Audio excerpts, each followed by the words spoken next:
Story 1. I used to work in a skilled nursing facility, and for a good portion of my time there, I was regularly assigned to the Alzheimer's ward. It was a hard floor to work on, not because of the patients themselves, but because of the atmosphere it carried. The whole wing always felt different from the rest of the building, quieter in a way that wasn't peaceful. It was heavy, almost like the air itself didn't move. I'd come in from my shifts, and even before clocking in, I'd feel the weight of it pressing down on me. You learn to brush those feelings aside in healthcare, telling yourself it's just stress or fatigue, but that floor never failed to make my skin crawl. One night I was restocking supplies, which was routine. I'd wheeled my cart into the linen room, shut the door behind me, and started stacking towels and sheets. The room itself wasn't large, just enough for shelving on either side and space to maneuver a cart. I was halfway through folding when I heard the faint sound of shuffling footsteps behind me. They were slow, dragging steps, the kind you hear when a patient doesn't fully lift their feet. At first, I thought maybe one of the residents had followed me in. It happened from time to time. Some of them liked to wander, even in the middle of the night. I figured one had slipped in behind me before I managed to shut the door completely. Before I could turn around, I felt it, a firm but gentle hand pressing down on my shoulder. Not brushing against me, not grazing my shirt, but a very distinct, deliberate grip. The kind of pressure where you can feel each finger resting on you. I froze for a second, thinking maybe it was one of the aides messing around. But when I turned, there was no one there. The room was empty. The door was still shut tight, and the silence was deafening, like the air had been sucked out of the space. I remember standing there for a long moment, heart pounding, trying to make sense of it. Maybe I imagined it. Maybe my shirt had brushed against a shelf. But the sensation of those fingers lingered on my shoulder like a phantom weight. And no matter how many times I tried to reason it out, I knew exactly what I felt. That was unsettling enough, but things didn't stop there. A few nights later, one of the ladies on the ward started complaining that someone was entering her room at night. She wasn't new to wandering thoughts or strange claims. Many of our residents struggled with hallucinations or confusion. So at first I chalked it up to her condition. I reassured her that the staff always made rounds, that she was safe, and promised I'd keep an eye on her room. Still, every night without fail, she mentioned him. She said a man was visiting her. I'd ask questions, trying to gently gauge what she thought she was seeing, and she'd tell me he stood in the corner, watching her. Sometimes she said he moved closer to her bed, standing silently as if waiting. At first I didn't put too much stock into it. Paranoia, I thought. Alzheimer's could twist shadows into figures and dreams into waking visions. But the consistency in her stories started to unnerve me. For 2 weeks straight, she insisted on his presence. The others on staff brushed it off, told me not to overthink it. But I was the one assigned to her hallway at night, the one who had to walk into her dim room at 2 or 3 in the morning to check on her, always half expecting to see something I couldn't explain. Finally, I asked her for details, thinking, maybe if I got her to describe him, I could tie it back to something. Maybe a family member from her past. Maybe a memory bleeding through her illness. She told me he was handsome, dressed in a black suit. Always so polite in her tone, like she wasn't afraid of him, just disturbed by his visits. That detail stuck with me because it wasn't the frantic rambling of someone in a confused state. She was calm, certain, almost matter-of-fact about him. Then one night, as I stood by her bed, she looked past me with a sudden shift in her expression. Her eyes widened slightly, then softened like she recognized someone. She said in the most casual tone that he was right behind me. I swear my blood ran cold. Every instinct in me screamed not to turn around, but of course I did. And of course, nothing was there. Just the faint hum of the fluorescent light, the sterile walls, the emptiness pressing in. But the way she said it, her eyes tracking something just over my shoulder as though it were flesh and blood, haunted me more than if I'd actually seen something myself. The next night, she passed away in her sleep, peaceful, without struggle. On paper, it was nothing unusual. Her health had been fragile for a while, and in a place like that, death wasn't rare. But I couldn't shake the timing of it.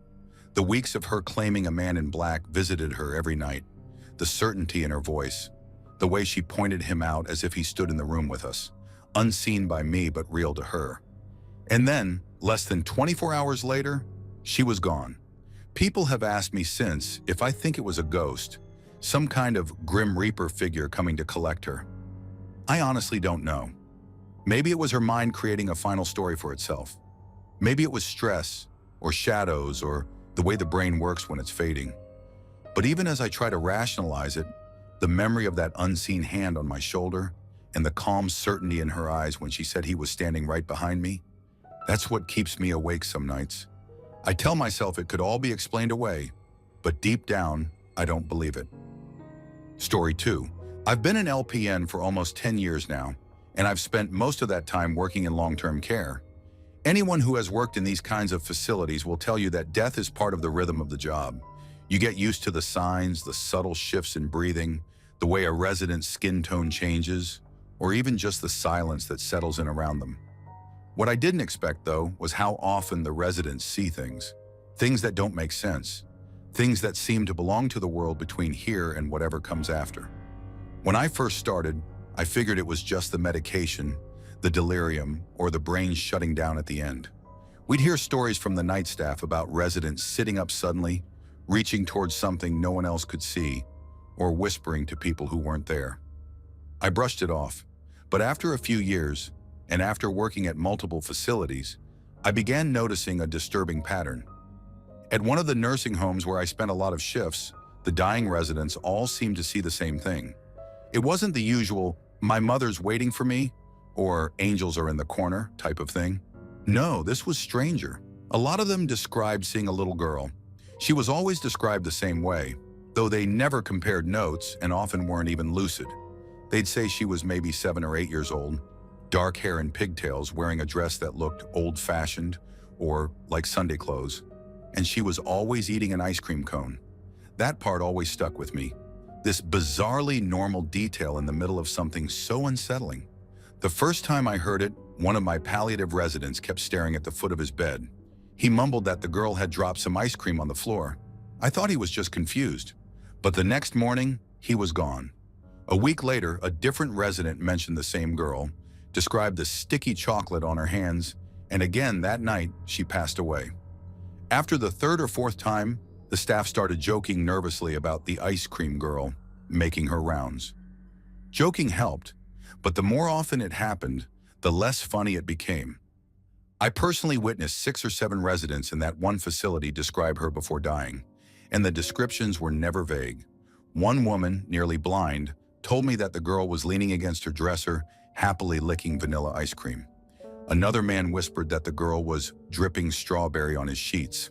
And always, they didn't last until morning. It got to the point where I dreaded hearing it. A resident would look past me, smile faintly, and say something about a child with ice cream, and my stomach would drop because I knew I'd be filling out paperwork before the night was over. There were other signs too, smaller things that started to get under my skin.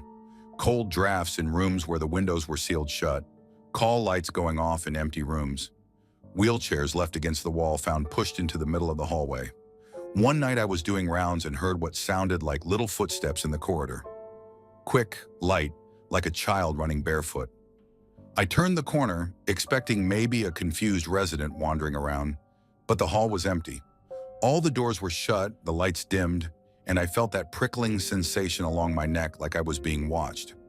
Another time, when I was helping a resident reposition in bed, she started crying quietly. I asked what was wrong, and she whispered that the girl wouldn't leave. She said the child was standing right behind me, staring. I didn't dare turn around at first. Eventually I did, of course. Nothing there. But the resident wouldn't stop trembling, her eyes fixed on the spot where she swore the girl had been. She was gone before sunrise. The thing that unnerved me most happened during a night shift when I was alone on one end of the hall. I'd stepped into the supply room to grab some gloves, and when I turned back, I swear I saw a small figure at the far end of the hallway, just standing there. The overhead lights flickered a little, and for half a second, I thought I saw the glint of something in her hand. Something that could have been an ice cream cone. I blinked, and the hallway was empty again. I've tried to reason it out. Dying brains misfiring, common hallucinations tied to comfort foods, maybe even something someone once mentioned, and it spread subconsciously among the residents. That's the logical explanation. But there are nights when the building is too quiet, when shadows stretch too long in the halls, and I can still almost hear the faint sound of sticky fingers tapping against the bed rails. I know it sounds ridiculous, but after enough of these encounters, I started to resent that little girl. Not fear her exactly, but feel this deep irritation, because every time she showed up, I knew what it meant.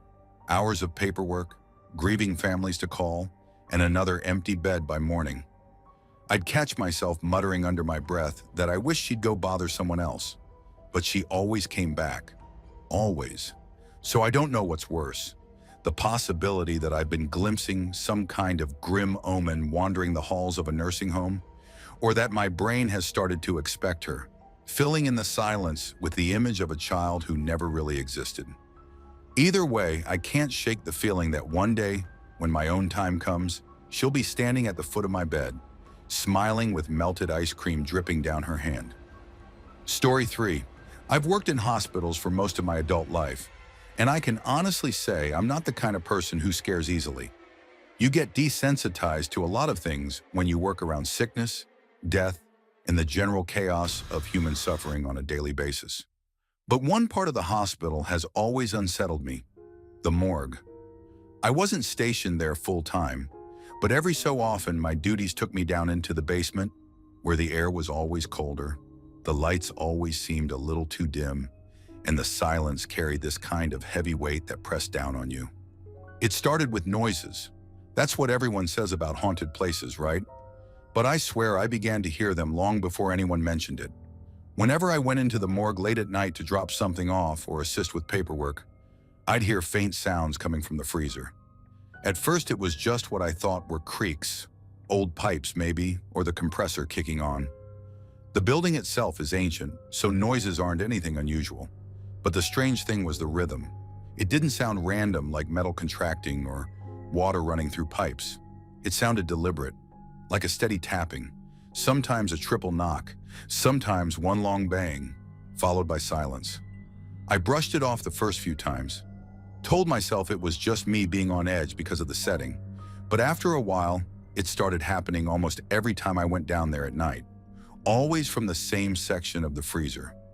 It was quiet at first, like it didn't want to be noticed, but the moment I focused on it, the knocking would get louder, sharper, as if whoever or whatever was inside had realized it had my attention. One night I asked the pathologist about it. He was an older guy, worked there for years, the kind of man who never showed much emotion. He laughed it off at first, told me all old morgues make noises like that. But then, I swear to God, his face went dead serious. He leaned in close, lowered his voice, and said something like, "If you ever hear knocking from that freezer, don't open it. Ever." Then he went back to what he was doing as if nothing had happened. I didn't know if he was joking, if he was trying to mess with me, or if he was dead serious. But the way he said it chilled me to my core. It wasn't the words, it was the tone, like he was remembering something. After that, I couldn't unhear the knocks. They weren't just random anymore. Sometimes, if I stood still long enough, it felt like they were responding to me. I'd shift my weight and the knocking would start up again, almost like it was mimicking my movements. Once I swear it tapped out a pattern that sounded like someone drumming their fingers impatiently on a desk. Then came the night that really messed me up. I was finishing a late shift and got called to help move a body down to the morgue. Everything went smoothly until we slid the gurney into the cooler and turned to leave. That's when it started. 3 loud knocks, not from the back, not from the walls, but from inside one of the freezers just across from us. The guy with me froze, looked at me with wide eyes and whispered, "You heard that too, right?" The knocks came again, louder this time, and unmistakably human. Not random pipes, not machinery. It was a hand, knocking. We didn't move. I don't even think we breathed for a solid 30 seconds. Then the pathologist came in, saw us standing there pale as sheets, and just shook his head. He told us to finish up and get out. On our way out, I swear I heard him mutter under his breath, something like, "Not tonight." That night I couldn't sleep. I kept hearing phantom knocks in my apartment, even though I knew it was just my brain replaying what I'd heard. I told myself over and over it was pipes, that there was some rational explanation, But then I remembered the way the pathologist had looked at me. He wasn't joking. I still work at that hospital, but I avoid the morgue whenever I can. And when I can't, I keep my head down, do my job, and get out as quickly as possible. Because deep down, I can't shake the feeling that whatever's behind that door isn't just pipes, and the warning I was given wasn't a joke. I've never opened the freezer when I heard the knocking, and I don't plan to. Story 4. About 2 years ago, I was working on our acute care floor during a fungal meningitis outbreak. It was unlike anything I had ever seen in my career, and even now I still can't decide if what I witnessed was just the illness or something far darker lurking inside those rooms. Normally, our floor carried a census of around 20 patients, but during that outbreak, at least 10 to 15 beds were filled with people suffering from meningitis. The ages varied widely. Some were barely in their 20s, still looking like college kids, while others were in their 80s or 90s, frail and clinging to life. All of them were isolated in their own rooms.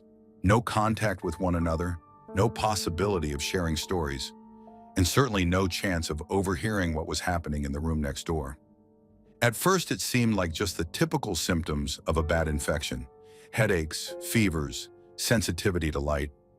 But then the reports started to trickle in, almost all of them eerily similar. The younger patients were the first to mention it, saying they would see small children standing in the corners of their rooms. They described them as pale, silent figures who never moved, never spoke, but just stared with wide, dark eyes. The older patients, the ones who were still lucid enough to talk, described the same thing. They swore that these children would appear at night, sometimes crouching near the foot of the bed, other times pressed against the far wall like shadows given form. We tried to reassure them. Hallucinations can be a common side effect of severe infections, especially when fevers spike high. That was the logical explanation, and it made sense to all of us at the time. But what unsettled me was the consistency. Different patients in different rooms at different times. Yet every single one of them described the exact same thing: children, always in the corners, always silent. And then came the auditory hallucinations. Some patients began reporting that they could hear faint strains of music, soft and distant, like it was leaking through the walls. They described it as religious music, old hymns, church choirs, voices rising in harmony. One woman swore she heard an organ playing late at night. Another man, barely able to keep his eyes open from the pain, whispered that the voices were chanting in Latin. Again, we tried to explain it away. Maybe it was memories mixing with the fever. Maybe their minds were just conjuring sounds to match their fear. But none of us could ignore the fact that they all described the same kind of music, with the same unsettling details. What disturbed me most was that some of us began to hear it too. At first, I chalked it up to suggestion. When you spend 12-hour shifts listening to patients insist there's music playing in the halls, you start to convince yourself you're hearing it as well. But I'll never forget one night when I was charting at the nurse's station, and the hallway was completely silent. No machines beeping, no voices, just that heavy hospital quiet. Out of nowhere, I caught the faint sound of singing. It wasn't coming from a patient's room. It seemed to float down the corridor itself, too distant and too soft to pinpoint. When I looked up, 2 of my coworkers were staring at me with wide eyes. They'd heard it too. None of us said a word. We just sat there in silence until it stopped. The outbreak lasted for weeks, and the strange occurrences never let up. The children in the corners, the phantom music, it became a pattern, almost routine. But there was one night that has stayed with me above all the rest, and it's the reason I still hesitate to dismiss it all as infection-induced hallucinations. A man in his 40s was admitted with a severe case. He was delirious, alternating between screaming fits and eerie calm. Around 3 in the morning, the call light in his room went off, so I went to check on him. When I opened the door, the air inside felt wrong. Thick, heavy, almost like stepping into a different place entirely. He was sitting upright in bed, his eyes locked on the corner of the room. His lips were moving, but he wasn't speaking to me. He was whispering to something I couldn't see. I followed his gaze, and for a split second, I swore I saw movement. Just the faintest outline of a child, standing against the wall staring back at us. I froze. The figure didn't move, didn't make a sound. It was gone in a blink, like a shadow swallowed by the dark. The patient let out a strangled laugh, then lay back down as if nothing had happened. He died later that night. I didn't tell anyone what I saw. Maybe it was exhaustion. Maybe it was my own brain playing tricks on me after weeks of dealing with the same terrifying reports. But even now, when I think back on it, I can still picture that pale outline, those dark, empty eyes. Some of the staff still insist it was all just the illness. Fevers, brain inflammation, neurological damage. Science has explanations for all of it. But there's a part of me that can't shake the feeling that something else was happening in that hospital. Something that moved from room to room, watching us through the eyes of children, filling the halls with music no living person was playing. Maybe it was all in our heads, or maybe those patients weren't hallucinating after all. Story 5. I did my clinical rotation as a CNA in a memory care unit, and I swear to this day it was one of the eeriest experiences of my life. I had been in plenty of nursing homes before, so I was no stranger to the unsettling quiet of hallways or the way some residents would sit and stare for hours. But this particular woman, she was different. From the very first time I was assigned to her, something about her felt off. She was completely unresponsive, not just quiet or withdrawn like some of the others, but utterly still, like she was caught halfway between being alive and being gone. Her eyes stayed fixed straight ahead, wide open, never blinking unless someone moistened them with drops. Her hands rested stiffly in her lap, fingers curled in on themselves as if frozen that way. She never flinched when we touched her, never showed a flicker of recognition when we spoke. The other CNAs told me she had been like this for months, maybe years, and that I shouldn't expect any changes. Each day, part of my routine was to wheel her into the dining room when meals were served. The dining room itself was a strange place. Imagine 30 or 40 people, all in different stages of dementia or illness, some humming to themselves, others muttering words no one else could understand, and a handful sitting perfectly silent, staring at nothing. There's a heaviness in the air in rooms like that, a mixture of disinfectant, overcooked vegetables, and something else you can't quite name, like time itself has slowed down. This woman was one of those who couldn't feed herself, so it was my job to sit with her and try to get her to eat. The nurses gave me a cup of thickened water, a few spoons of mashed potatoes, and a dish of this special high-calorie ice cream they used for patients who wouldn't eat solid food. Every day I'd sit in front of her, lifting tiny spoonfuls to her lips. Most of the time, nothing happened. The food would sit on her tongue until it slid back out. Or she'd simply keep her mouth closed as if the idea of eating had long since left her. The only thing I could ever get her to swallow was the ice cream. For whatever reason, she'd take that, and even then it was only a spoon or two before she lapsed back into total stillness. It was the kind of task that wore on you after a while, because it felt less like caregiving and more like trying to wake someone who was trapped in another world. Still, I kept talking to her because it felt wrong to just sit there in silence. I'd tell her about the weather outside, about the other residents, about how much I hated the scratchy scrubs we had to wear. I wasn't expecting any reply. She had never given one before, but talking made it less lonely. But then the little things started happening. One afternoon, I could swear I saw her eyes shift slightly when I came into the room. Not much, just the faintest flicker, like she was tracking me. I brushed it off as my imagination. Another time, while I was feeding her, I heard the faintest sound, almost like a sigh or a whisper, escape her lips. Again, I told myself it was just a random reflex, the kind of noise bodies make without meaning to. But once you notice something like that, you start listening more closely. And the more I listened, the more I was convinced she was aware. The strangest part was the way the room itself seemed to change when I was with her. Normally, the dining room was filled with clattering trays and low conversations. But whenever I sat down with her, everything else seemed to fade. It was like the two of us were sitting in our own little bubble, cut off from the rest of the unit. I'd get this crawling sensation at the back of my neck, the feeling you get when someone's watching you, even though her gaze never wavered from that blank, forward stare. It all built up to one day that I will never forget. I had been feeding her as usual, spooning tiny bits of ice cream past her lips and talking mostly to myself. 10 minutes passed, maybe more. My attention wandered, and I remember thinking about how late I was going to get home, how badly I wanted to just collapse in bed. That's when it happened. Without warning, she moved.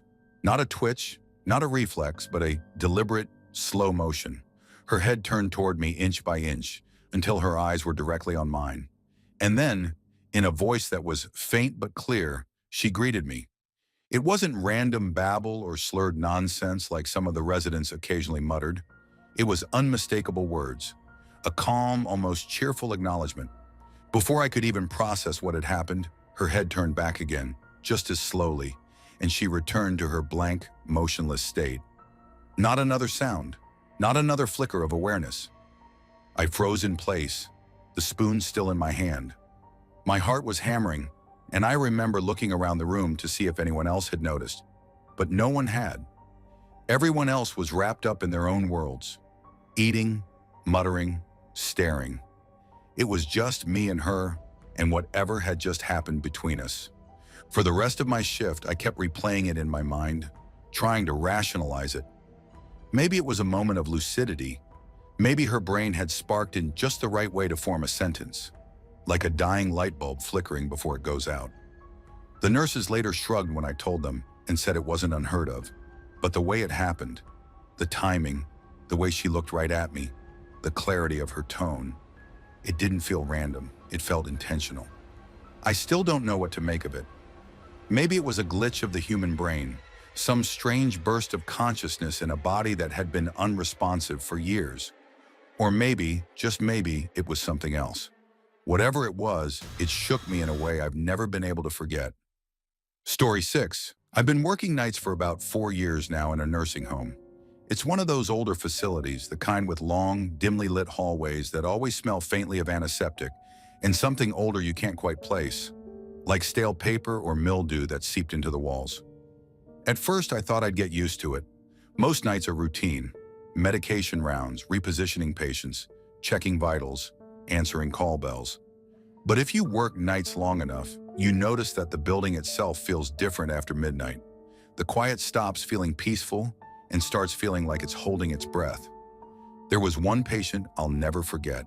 She was palliative, in the last stages of her illness, and her room was tucked away at the end of the east wing. That wing was always colder than the others, no matter how high the heat was turned up. I'd go in to check on her, and she'd be wide awake, her eyes darting around the room like she was following something I couldn't see. At first, I thought it was just confusion or maybe the medication messing with her mind. But she insisted, again and again, that there were people in the room with her. She described them as shadowy figures, like voodoo people, standing silently around her bed, watching. She said they didn't speak, didn't move much, just waited. Of course, I tried to reassure her. Hallucinations aren't uncommon at the end of life, and I told myself that's all it was. But what unsettled me wasn't just what she saw, it was the way she felt. She wasn't rambling or incoherent. She spoke with such clarity, such conviction, that I couldn't shake it off easily. When I left her room, I always had the uncomfortable sensation that maybe I wasn't walking out alone. Over the next few nights, her experiences became more intense. She'd say the figures were getting closer, that sometimes she could feel them brushing against her skin, leaning in like they were trying to breathe her last breaths with her. She'd beg me not to leave the lights off, claiming they grew bolder in the dark. I'd humor her, though we weren't supposed to leave lights on all night. Something about her fear felt too real to ignore. The strange part is, she wasn't the only one. Across the hall lived another woman, one who was almost completely nonverbal. She rarely spoke, just mumbled or nodded when prompted. One night, as I was checking in on her, I noticed she was sitting upright in her bed, her eyes locked on the far corner of the room.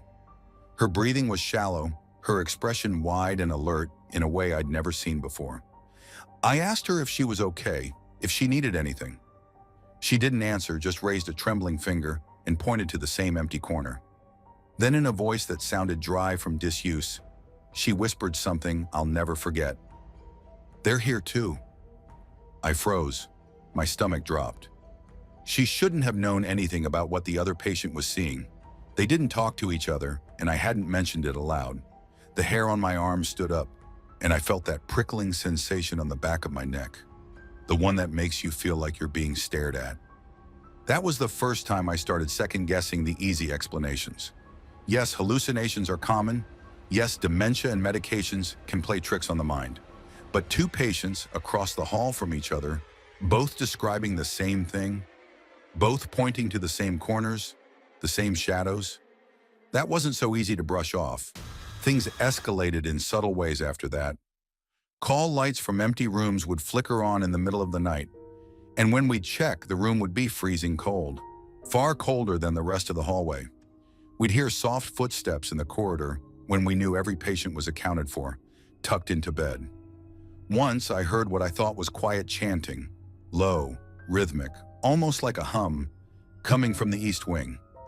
I assumed it was the palliative patient talking in her sleep, but when I checked her room, she was silent, staring wide-eyed at the ceiling, whispering that the watchers were circling closer. The final night before she passed was the worst. I went in to check on her, and she was crying softly, begging me not to leave her alone.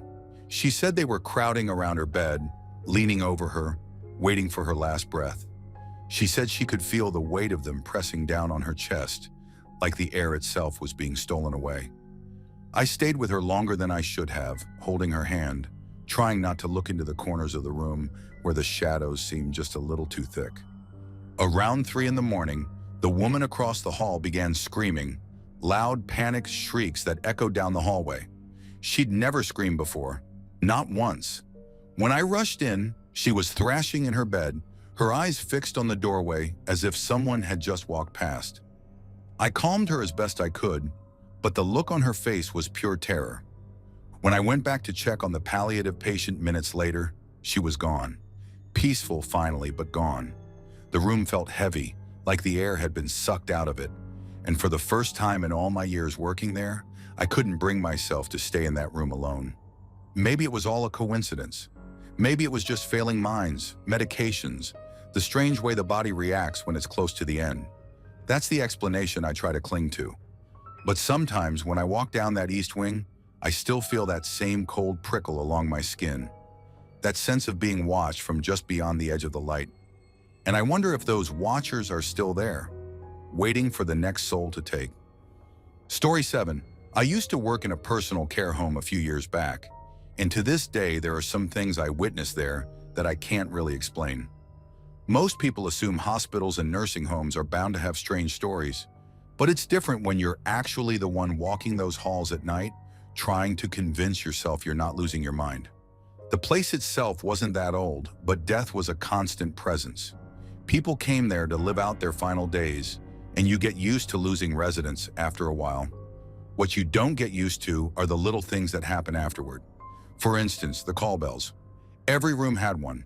They were meant for residents to alert staff when they needed help, but sometimes, always within a day or so after someone had passed, their call light would go off on its own. I mean, you'd be standing at the nurse's station, chatting or doing paperwork, when suddenly a room number would start flashing on the board. You'd go to check, and the room would be empty.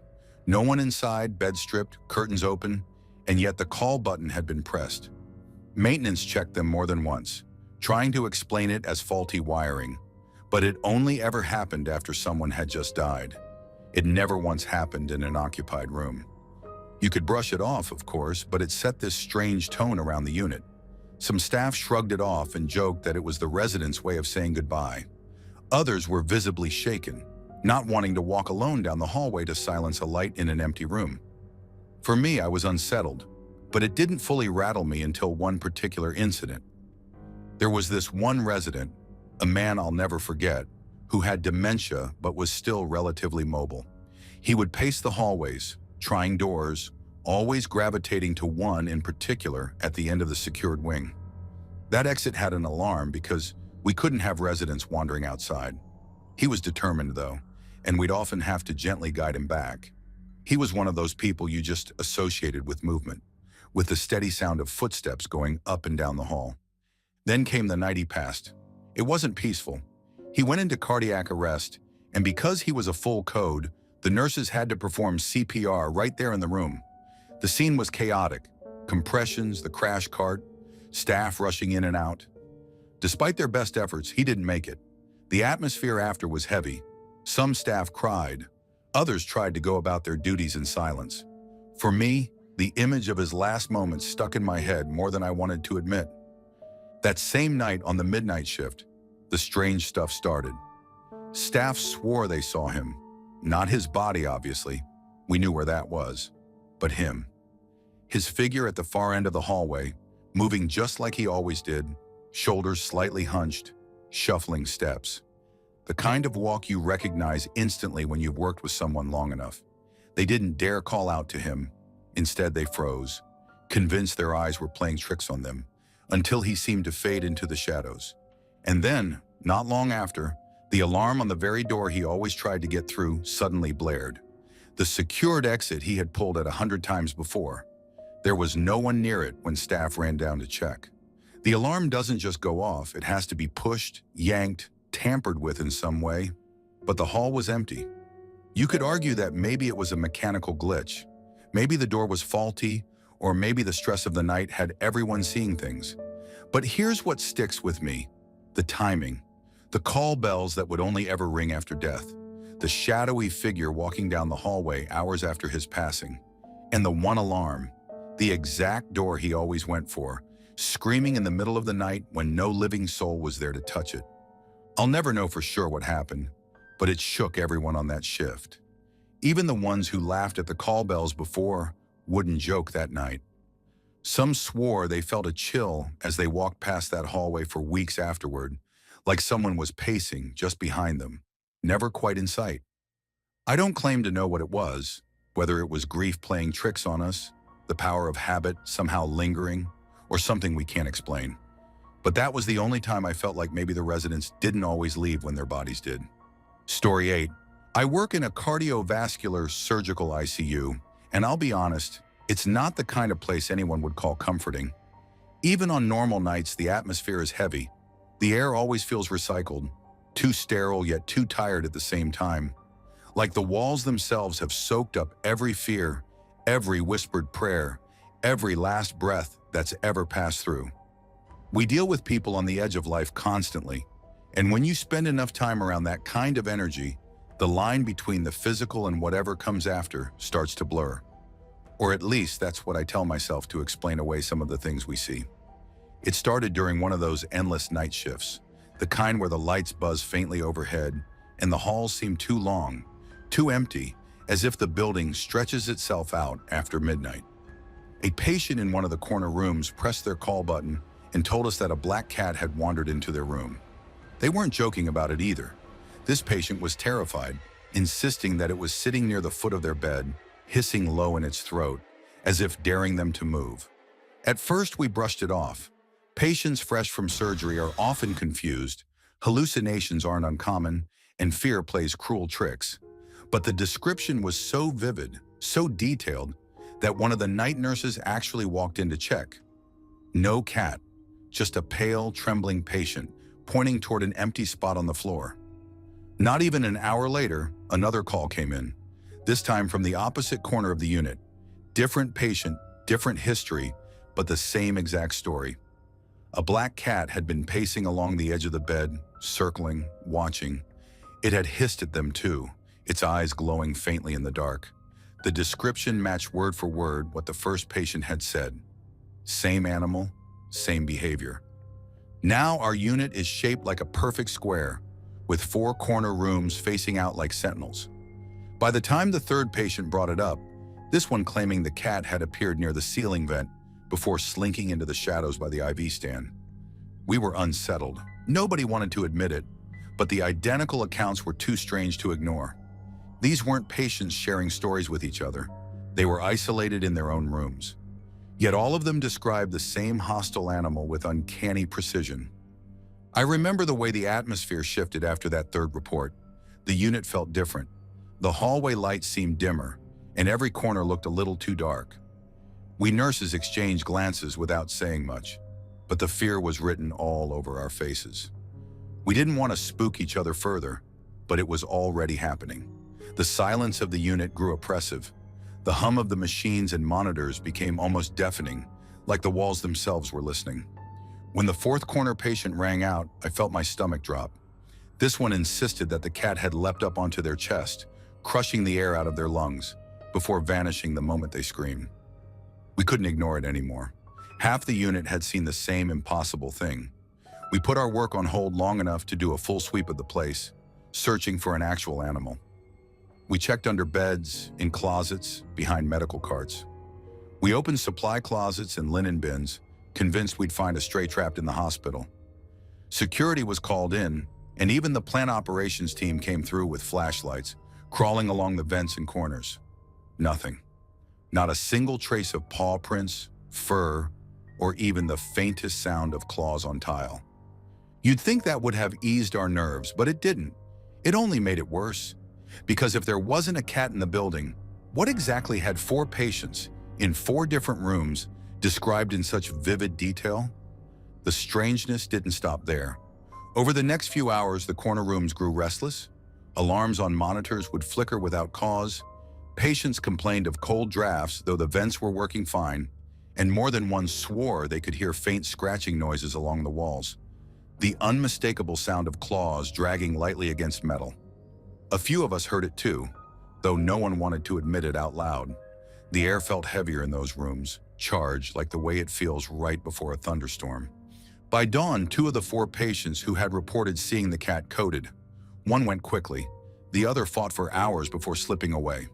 We worked on them as hard as we could, throwing every ounce of training into the effort, but in the end, it didn't matter. They were gone. And while no one said it outright, every single person in that ICU thought the same thing. The cat had chosen them. Even now, years later, I can't shake that memory. The way all 4 accounts lined up perfectly, the coldness that seeped through the corners of the unit that night, the hissing, the glowing eyes, the oppressive weight in the air. It didn't feel like a hallucination, not when so many unrelated patients saw the same thing. But I also know how unbelievable it sounds, and if I hadn't been there myself, I'd probably roll my eyes at the story. Some people say cats have always been tied to death, that they see what we can't and guide souls when it's time to cross over. Maybe that's what was happening, or maybe it really was nothing but fragile minds conjuring the same fear in different rooms. A trick of exhaustion, medication, and coincidence. But deep down, I can't forget the faces of those patients, or the way their voices shook as they described that hissing shadow that no one else could find. And sometimes on the long nights when the unit is quiet and the halls stretch too far, I swear I can still hear faint scratching in the vents. Story 9. My town has 2 hospitals, both built so long ago that they feel more like relics than medical centers. One of them doesn't even operate as a full hospital anymore. It hasn't had overnight patients for years, though parts of the building are still used for offices and training. I've been in and out of both during my career, but everyone knows that the one with the old ER carries its own kind of reputation. People joke about it, but no one really laughs when it's their turn to work the late shifts there. The first thing you hear from staff who've been around long enough is that the old ER isn't just an empty shell. Even now, when no patients are wheeled through those halls anymore, no one likes cleaning there alone. It's not superstition, it's experience. People say the lights flicker for no reason, and the call bells will start ringing all at once, even when every single bed is empty. Some claim it's just faulty wiring in a forgotten wing of a crumbling building, but it happens too often and in too specific a way for anyone to feel comfortable with that explanation. You can convince yourself it's nothing when you hear about it secondhand, but when you're standing there with the sound of alarms bouncing off the walls, you can't shake the sense that something is calling for attention. On other floors, there are different stories, familiar enough that they've become part of the hospital's folklore. Nurses talk about the kid with the ball. People see him in the hallway sometimes, just a small figure darting around corners, always with that little rubber ball in his hand. He never makes a sound, just appears and disappears in places he shouldn't be. Then there's the woman in the white dress. Some think she must have been a patient decades ago, maybe someone who died on one of the upper floors. She drifts down hallways like she's still looking for something, but by the time you blink, she's gone. Everyone has their version of seeing her, or knowing someone who has. I used to think it was all just part of the hospital's eerie vibe. Old buildings creak, pipes rattle, shadows play tricks on tired eyes. But one night, a co-worker of mine had something happen that made me take it all more seriously. He was assigned to clean one of the top floors, and at that hour he was completely alone. That was normal enough. We often bounced between rooms solo, wiping down surfaces, letting the cleaning solution dry, and moving on to the next bed. You'd circle back when the first ones were ready to be polished off. He told me later that the building was silent that night, the kind of heavy silence that almost presses in on you. He went room by room doing his routine and came back to one he had just finished. The bed there was spotless, the sheet freshly smoothed, the frame gleaming from disinfectant. But now, right in the center of that mattress were handprints. Not faint marks, not smudges, clear impressions, as if someone with damp hands had pressed down hard on the freshly wiped surface. He froze when he saw it. There was no one else on that floor. No reason for anyone to have touched that bed in the few minutes he was gone. He said he checked the hallways, peered into the rooms around it, but the place was empty. The strangest part was how distinct the handprints were. They didn't look casual, like someone had brushed against the bed. They looked deliberate, pressed deep into the fabric, as if whoever left them wanted to be noticed. Now, skeptics will say maybe he missed wiping it properly the first time, or that condensation from the air vents created a pattern that just looked like hands. But he swore up and down that it wasn't possible. He'd been at that hospital long enough to know his cleaning habits, and he'd never seen anything like it before or since. He didn't finish the floor that night. He said every time he tried to go back into that room, he felt like someone was standing just behind him, leaning in close enough to breathe on his neck. He left the handprints untouched and moved on to the next floor, too rattled to even look back. When he told me about it the next day, I wanted to shrug it off. Hospitals are weird places, especially old ones. The mix of long nights, fluorescent lights, and the history of people dying in those walls can make anyone uneasy. Maybe there was a scientific explanation. Humidity, air pressure, static buildup, whatever.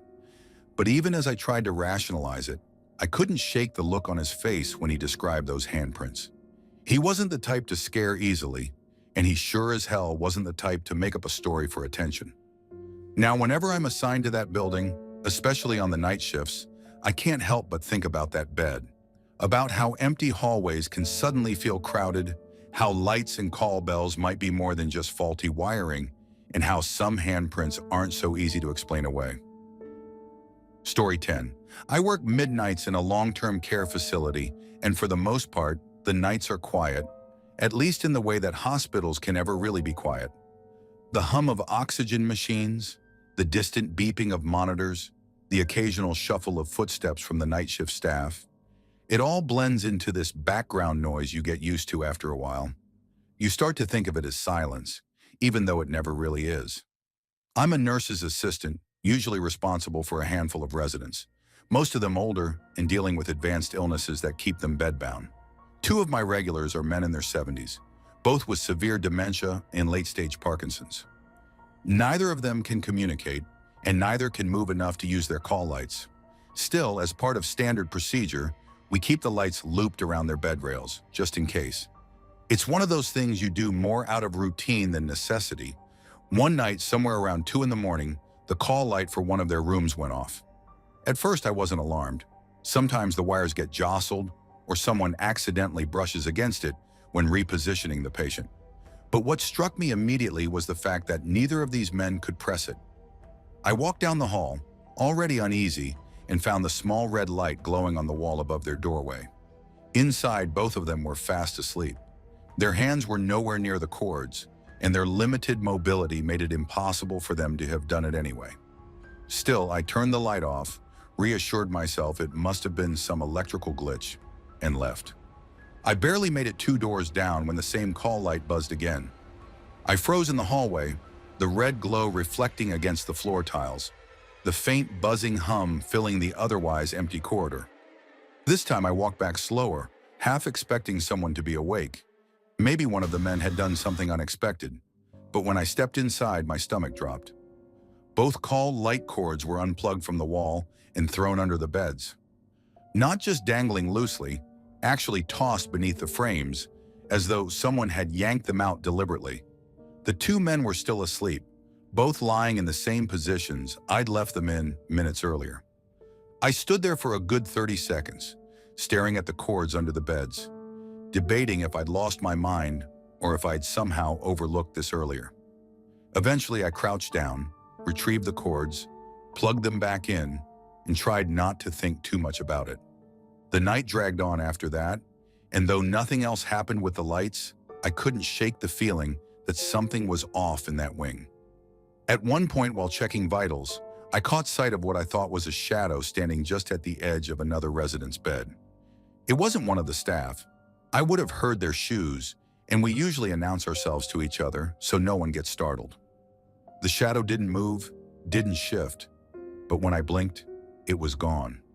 I brushed it off as my tired eyes playing tricks, but a part of me wondered if I'd seen something I wasn't meant to. Later, around 4, one of the residents down the hall started to decline rapidly. I was helping with chest compressions when I felt the faintest tap on my shoulder. Just 2 quick, firm touches, like someone trying to get my attention.